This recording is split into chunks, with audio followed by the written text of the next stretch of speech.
और अब आपके माइंड में आएगा कि सर आप तो मुझे विटामिन B1 का सोर्स बताओ कि ऐसे कौन कौन सी चीज़ें होती है जिन्हें खाने से मुझे क्या मिलेगा, विटामिन B1 मिलेगा। तो देखिए इसका आंसर है होल ग्रेन। मतलब कि जो ग्रेन्स की जो एलुरोन लेयर होती है इसके अंदर क्या होता है, विटामिन B1 यानी कि थायमिन प्रेजेंट होता है। ओके, और देखिए इससे अभी रिसेंटली नीट PG 2024 के अंदर इमेज बेस्ड क्वेश्चन आया हुआ है। अब देखिए इमेज बेस्ड क्वेश्चन आया हुआ है तो इमेज में क्या पूछा था, तो देखिए आते हैं हमारे क्वेश्चन पर।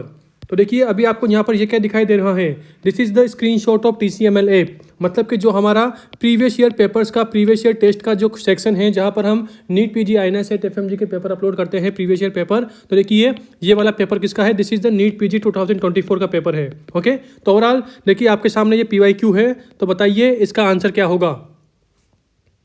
एंड जब आप इसे देखेंगे तो ये क्वेश्चन में क्या पूछ रहा है कि ये क्या है, देखिए ये है एक इंडियन थाली। अरे यार नॉर्मली हम जब घर पर खाना खाते हैं तो हमारे खाने में क्या होता है, एक वीट की चपाती होती है, राइस होते हैं, कुछ सैलेड्स होते हैं, दही होता है, कर्ड होता है, सब्जी होती है और कुछ ऐसे बैंगन कुछ भिंडी ऐसे कुछ मिक्स होती है। ओके, तो ओवरऑल ये क्या है, दिस इज इंडियन थाली। तो ओवरऑल पूछा क्या था कि इस पूरी की पूरी प्लेट में जो ये इंडियन थाली है इसमें जो विटामिन B1 है वह हमें किससे मिलेगा, क्या खाने से हमें विटामिन B1 मिलेगा। तो देखिए अभी मैंने क्या बताया, अभी मैंने बताया कि विटामिन B1 इसका सोर्स क्या होता है, होल ग्रेन। मतलब कि जो ग्रेन्स की जो एलुरोन लेयर होती है इसके अंदर क्या होता है, B1 होता है। और देखिए ग्रेन्स के अंदर क्या आते हैं, देखिए ग्रेन के अंदर आता है राइस एंड व्हीट। अरे नॉर्मली इंडियन थाली के अंदर जो चपाती होती है वो किसकी होती है, वो व्हीट की होती है। तो ओवरऑल व्हीट भी क्या है, ग्रेन है, और जो राइस होता है वो भी क्या है, ग्रेन है। ओवरऑल राइस और व्हीट इनकी जो एलुरोन लेयर होती है उसमें क्या होता है, विटामिन B1 प्रेजेंट होता है। तो ओवरऑल आंसर क्या होगा, आंसर होगा 4। मतलब कि जब हम चपाती खाएंगे व्हीट की और जब हम राइस को खाएंगे तो इन दोनों को खाने से क्या होगा, हम विटामिन B1 इसका क्या कर रहे हैं, कंज्यूम कर रहे हैं। तो ओवरऑल इस वाले क्वेश्चन का आंसर क्या होगा, इसका आंसर होगा नंबर 4, मतलब कि C इसका आंसर होगा। तो हमने देखिए यहाँ पर नीट PG 2024 इसके क्वेश्चन की भी बात कर ली, ये बात हो गई। और देखिए मैंने यहाँ पर मेंशन भी कर रखा है, अभी आप ये क्या देख रहे हैं, दिस इज राइस, ये राइस की इमेज है। तो देखिए इसकी जो सबसे अंदर वाली लेयर है इसका नाम क्या है, इसी का नाम है एलुरोन लेयर। ओके, और इसी के अंदर क्या होता है, विटामिन B1 प्रेजेंट होता है। एंड इसके बाहर क्या है, ये वाली और काम की नहीं है। बस ध्यान रखना कि जो एलुरोन लेयर ऑफ ग्रेन्स होती है उसी के अंदर क्या होता है, उसी के अंदर विटामिन B1 प्रेजेंट होता है। ओके, तो ओवरऑल ये पूरा का पूरा राइस का इमेज है। इसी के साथ देखिए मैंने क्या बताया था कि विटामिन B1 कहाँ होता है, एलुरोन लेयर ऑफ ग्रेन्स के अंदर।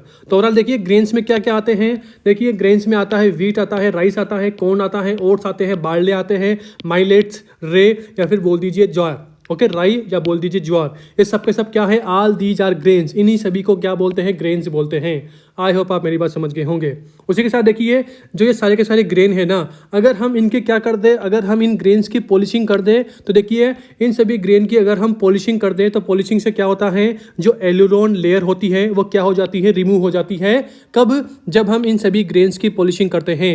अगर पॉलिशिंग के ड्यूरिंग एलुरोन लेयर क्या हो गई, रिमूव हो गई, तो कॉमन सी बात है भाई, अब इन ग्रेन्स को खाने से क्या होगा, हमें कोई भी विटामिन B1 नहीं मिलेगा। मतलब कि क्या हो जाएगी, थायमीन की डिफिशियंसी हो जाएगी, क्योंकि एलुरोन लेयर अगर रिमूव हो गई मतलब कि हमने थायमीन को भी रिमूव कर दिया।